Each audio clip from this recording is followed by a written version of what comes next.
Shalom, bien-aimé de Dieu. Je suis le pasteur Jason de l'église Oriel Botte de Plateau.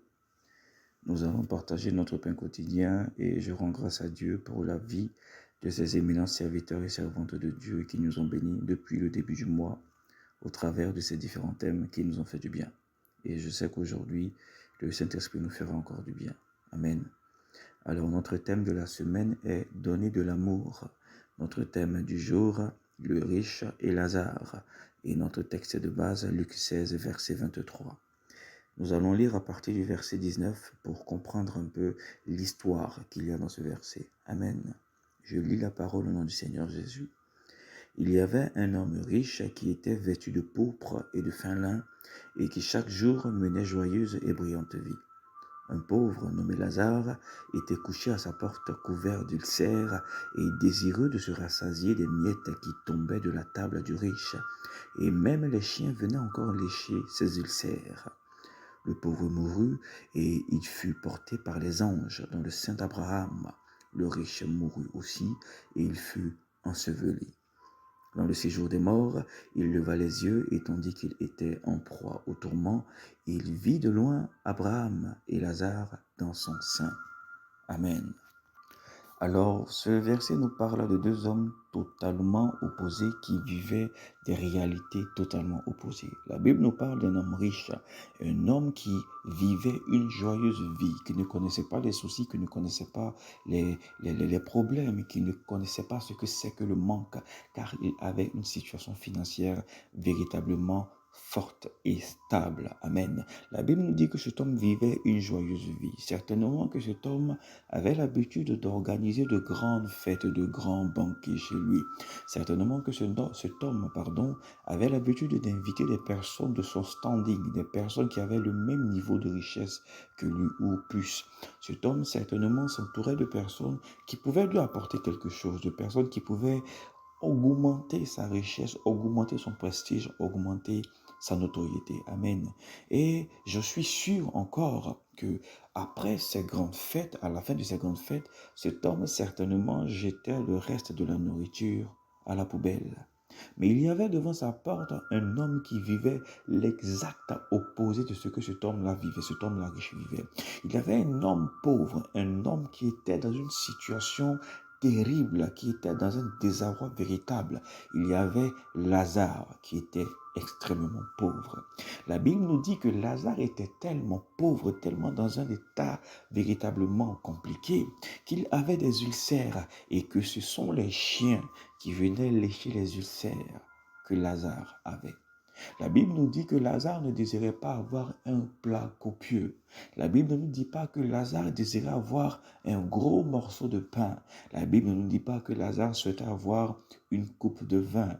La Bible nous dit que Lazare, de sa pauvreté extrême, désirait ne serait-ce que pouvoir se nourrir des miettes qui tombaient de la table de cet homme riche. Amen.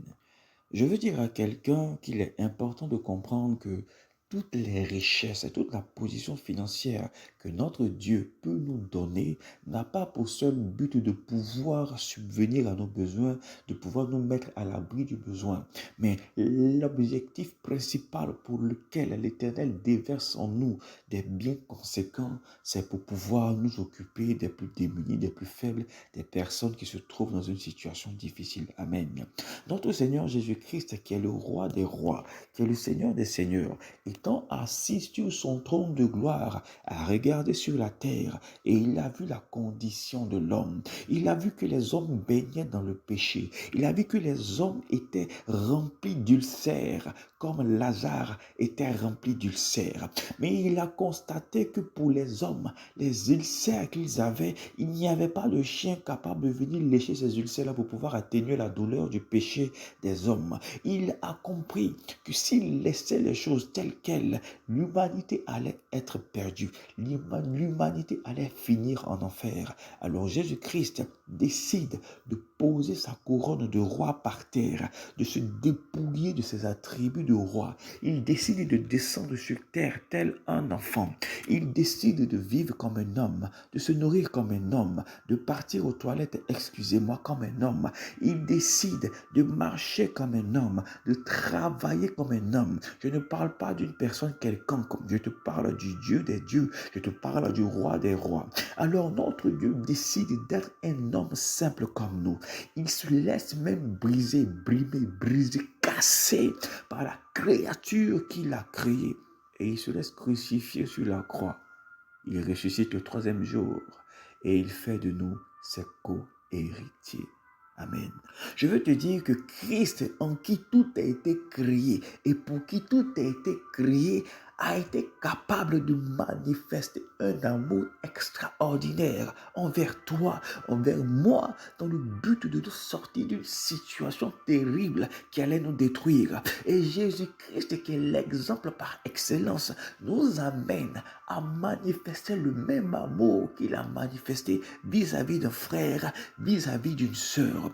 Nous vivons une époque aujourd'hui où les fils de Dieu ne sont plus les soutiens de leurs frères, mais sont devenus aujourd'hui les juges de leurs frères.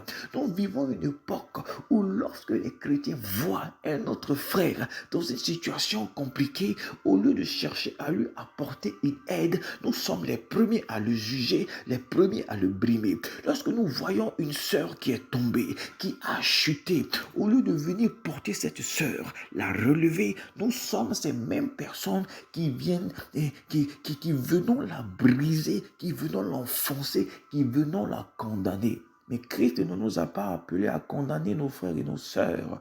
Christ dit que nous sommes les gardiens de nos frères. Et tel il a manifesté son amour pour nous, il nous demande de manifester le même amour envers un frère, envers une sœur, afin de pouvoir propager sa parole autour de nous. Amen. Nous vivons aujourd'hui des moments extrêmement difficiles où les hommes deviennent de plus en plus égoïstes, où les riches s'enrichissent de plus en plus et où les pauvres s'appauvrissent davantage. Mais dans cette société corrompue, dans cette société déséquilibrée, il est important que les fils de Dieu se lèvent et apportent une différence. La Bible dit que le monde attend avec un ardent désir la révélation des fils de Dieu et la révélation de ces fils-là se résume dans la manifestation de l'amour que Christ a eu à manifester envers nous. Christ nous appelle à aller dans le monde et à manifester l'amour qu'il a eu à manifester pour nous.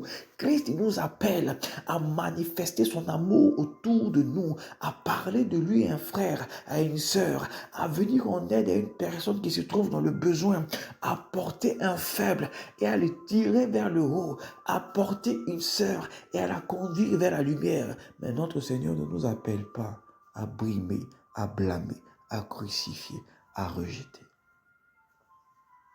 Lazare, dans toute sa pauvreté, pensait dans son cœur qu'un jour, certainement cet homme riche allait se soucier de lui. Mais cet homme riche, dans toute sa richesse, n'avait qu'à ses yeux des personnes qui étaient de son rang.